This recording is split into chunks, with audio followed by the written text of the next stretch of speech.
for years, bro, is like, we want to change the sport. Like, the sport is like down in the dumps, bro. And we love the sport and we know how big the sport could be. And it's like, if I explain to you a track meet and an F1 event without specifics of it, it would sound like the same thing. So how come we do it so much worse than them? When we're actually using our bodies. So it's like, not a car. Yeah, practice day, they got prelims, they got finals. Yeah. And it's all set up as like this big event. Yeah, spectacle. You got teams that are only trying to get this person as fast as possible. Yeah. There's teams, but it's also individual sport. Yeah. And it's like, this is one of the biggest sports in the world. One of the most amount of money in the world is in this sport. I think they win 160 million. Like, We get just for the team. $160 Yeah. in track and field. If that. I mean, What's up, everybody? It's Mr. 100K a day here with another episode of The Biggest Hater in Track and Field. Today, we're going to be talking about Hunter Woodhall. He's married to Tara Davis Woodhall, and he's an absolute cheater in track and field.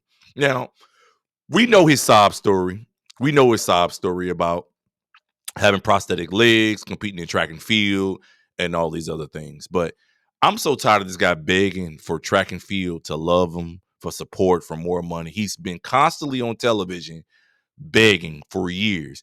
Even when he was on Ellen DeGeneres talking about being loved and how track and field don't love him and they say he's a cheater.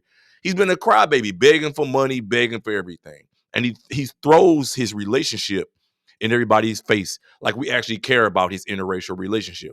We don't care. You know, he has these fake prosthetic legs that makes him 6'2", and he probably would never have been 6'2" if he had real legs. And not only that, the prosthetic legs he got operated springs. They operated springs, and they help him run faster or run forward. He would probably never make an Olympic team if he was running in an able-bodied competition as an able-bodied human. And it's completely ridiculous. This is when he was on Ellen DeGeneres begging and crying back in 2020. Check this out. Incredible athlete who's inspiring people around the world through his TikTok. The video of him telling his life story has been viewed 5.5 million times. Take a look. I swear everyone in my comments is saying my legs got bit off by a shark or I got hit by like 17 buses. So here's my actual story. So when I was born, I had a birth defect and it made doctors tell my parents that I would never be able to walk. But when I was a year old, someone suggested that I got my legs amputated. So then I cut both of my legs off, and soon after I got my first pair of prosthetic. After that, I started running and playing sports and doing all sorts of things that I was never supposed to do. In 5th grade, I went to public school and I went through a lot of bullying. It was super hard for me, but I made it out into junior high. I joined the track team because I had a few friends and they were running track and it's somewhere where I felt comfortable. I got a little bit better each year and even ended up being able to compete all around the world running track. By my senior year, I was one of the fastest kids in the nation, but no colleges wanted to recruit me because there had never been a double amputee competing in the NCAA. Finally, University of Arkansas took a chance on me and signed me on scholarship. I've been running here the last 2 years. Every day has been a blessing. It's a blessing that I'm even here and able to walk, so y'all go chase your dreams. Don't listen to what other people tell you, yeah? From Syracuse, Utah, please welcome Hunter Woodhall. Hi. I don't know if it is, you're a great hugger. Great hugs. They're awesome. I'll hug you more if you'd like. I'm not complaining. You're amazing. So in that video, you tell the story really fast. It's great that you explained it to everybody really quickly. So you lost your legs early on, but you always were athletic. You were always running around doing things, right? Yeah, absolutely. You know, I grew up with 2 older brothers, and I credit a lot of that to them and just how I was raised. And I love sports. And I didn't actually start running track until 7th grade. And I didn't run it, like I said in the video, to be an athlete. I just ran it because I felt comfortable there. And I was always in the back of the pack. I was never one of the best on the team, but it's somewhere where I felt like I could actually be myself. And, you know, through that, I remember races where I'd finish last, and people would still clap for me. And I would always wonder, like, why are you clapping for me at loss? And I realized that people were just content with me showing up. The kid without legs is showing up, like, kudos. Yeah. And I hated it. Because I was like, these people don't see me as an athlete, they see me as a kid with a disability. And that's one of the reasons that I really, you know, wanted to pursue athletics and pursue track. It's because I wanted people to see me as, that's Hunter the athlete.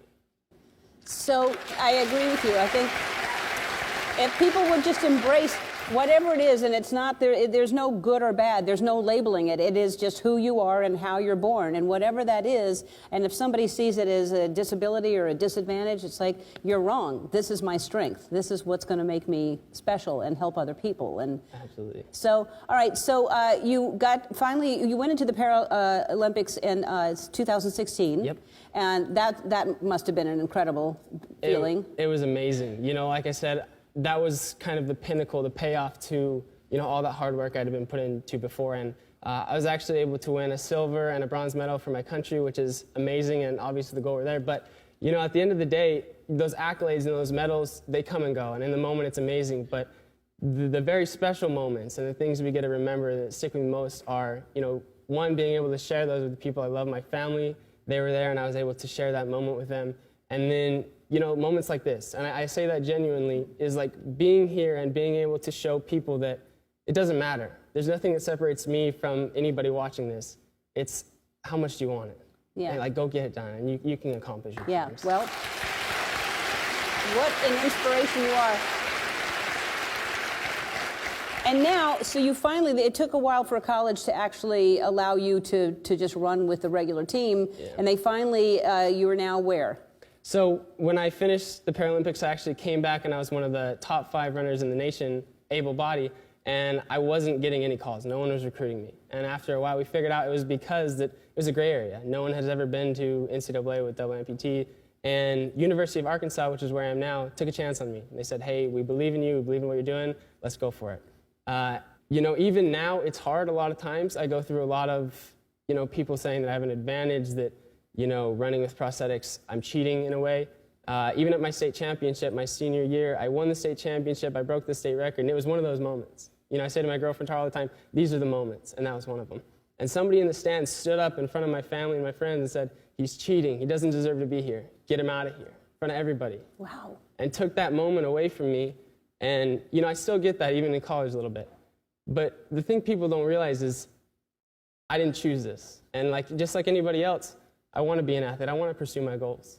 So to try to take that away from me or anybody else is ludicrous. So I think we just need to be inclusive and realize, like, we're all people. How would you be cheating? What would give you an advantage to run with prosthetics versus someone else? I'm not a scientist, so I'm just going to preface it with that. But I thought you were. You're going to have to go. I'm sorry. It's the lab coat, I think, is what it is. But at the end of the day, it's just, you know, my blades are made in a way that it, you know, mimics what a human foot would do. So when it hits the ground, it'll, you know, bounce back off. And a lot of people will say, like, hey, that's a spring. But if you think about it, in running, you're supposed to go forwards. So going up and down as a spring is not going to help that much. Right. Well, I think you're amazing. And you have a big following on TikTok, so I thought we would do something, because it's a challenge. It is. All right, so you've been posting these videos. Should we show the video? Oh boy, here we go. I did this for you, by the way. When I popped off, then your girl gave me just a little bit of love. There it is! Woo! Okay, that seemed easy. Not as easy as you think. No, it's easy. So now I have one, and we're going to do it together, okay? Is this real life? Yeah, real life. We're going to do one together for TikTok. Wow. Okay? Here we go. All right. Okay, we are rolling. Da, da, da, da. When I popped off, then your girl gave me just a little bit of luck. That was great! Thank you for bringing me through that. All right. Should have come here first. One more TikTok. Do you want to? All right. Ready? Ready? I don't need music for this. We have some friends at Shutterfly who want to help you get to the Paralympics this summer, so they're going to give you a check for $20,000.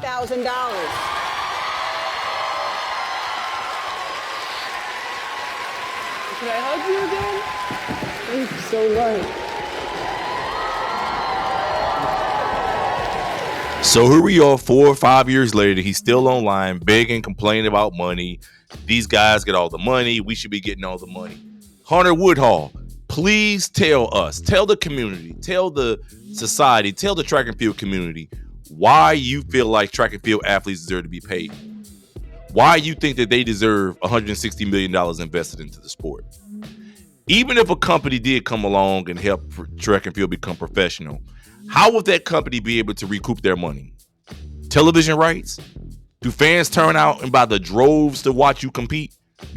Are you able to even feel an Olympic stadium? We watched the video when you were competing at the Olympics. The stadium was not filled to watch you. Why do track and field athletes believe they're supposed to be paid like they're real professional athletes when they do not bring the money in? Sydney McLaughlin right now could run in a meet in LA where she trains at, and she won't even fill the stadium up. We've seen it time and time again. As a matter of fact, I can remember the last time in the United States or anywhere where I've seen the track meet completely sold out. Sold out, where you go online and it says standing room only, no tickets. Tara Davis Woodhall and Hunter Woodhall completely delusional. Like I said, they get online, they promote this interracial relationship. They act like we care about who they date. We don't. They've been doing that lately. They've done it with Gabby Thomas and her boyfriend. They're doing it with, I think, Mo. It's just a big thing in track and field now. Even in sports in general, watching with Serena Williams with her husband in track and field. He's trying to promote track and field now. It's completely ridiculous. They promote these interracial relationships and use that as a talking point and use that as a way to get marketing dollars. I get it. I think it's lame, but I get it. But Hunter Woodhall needs to get it together. You know, if he was in able-bodied competition, he would never make an Olympic team. He would be working at the Good Burger right now saying, welcome to Good Burger, home of the Good Burger, man, I'll take your order. He'd be flipping burgers or on French fries. Because I know one thing, his prosthetic legs enable him to cheat.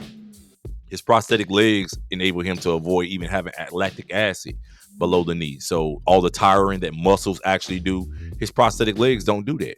So his comments about being at the state championship and winning, somebody standing up and pointing him out saying he was a cheater, it was all accurate.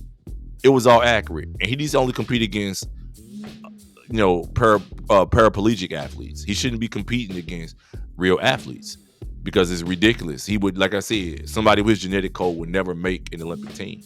And he only gets the type of attention he does because of who he's married to and because of how they promote him and because of the fact that that's just something that he's really a sob story for real. It's really a story of sympathy. That's all it is. And sympathy, nobody wants to invest in a sympathy story. Nobody wants to. Nobody wants to show up at a track meet to watch you run 47 seconds in a 400-meter dash. I'm sorry. That's not going to sell tickets. So this guy's completely delusional. He's really, people like him, he doesn't recognize that. People like him are the reason why the sport sucks and is failing, and it would never, ever succeed with the type of people like him in the sport, with the mentality they have. So I'm happy to see him completely fail. I hate the fact that they combining the Paralympics with the Paralympic athletes, the handicap athletes with the able-bodied athletes at the USATF championships this year. I think it's a horrible idea, but I know it's probably just consolidation of things, save time and resources. So I get it. But people like him need to be out of the sport. He needs to go back where he came from. He needs to go play table tennis or something like that. But I don't respect him in track and field because he's not a real athlete. And he's cheating with prosthetic legs, whether he wants to admit it or not. So tell me what y'all think in the comments, man. Tell me what y'all think in the comments. Are y'all sick of this lame couple? Or y'all sick of this couple being promoted and thrown in our faces? Because I sure am. I hope Hunter Woodhall gets out of track and field and never comes back. So tell me what y'all think. Mr. 100K a day.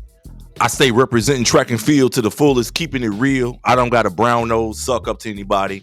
I keep it real, keep it straight honest.